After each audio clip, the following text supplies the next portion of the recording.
Demony budzą się, kiedy śpisz, kiedy tracisz czujność, wyciągają kły. Litości nie ma, nieba nie ma w nich, zabijają sens twój, piją twoją krew. Demony budzą się, kiedy śpisz, kiedy tracisz czujność, wyciągają kły. Litości nie ma, nieba nie ma w nich, zabijają sens twój, piją twoją krew.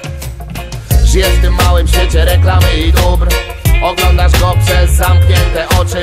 Twój umysł śni, bo otworzyłeś kozłu, a truciznę dałeś sobie w umysł wtoczyć.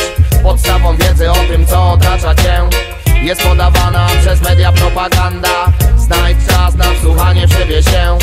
Papka to papka, choć przy podawaniu ładna. Nie idź tam, nie ten plan, nie jesteś tu sam. Skup się, wyjść jest przecież pełny klam. Taki stan, wiem, że wiesz, nie może trwać wiecznie. Zapamiętaj, wolna świadomość tworzy czystą przestrzeń. Nie idź tam, zmień ten plan, zacznij działać sam. Z małego ziarnka wyrasta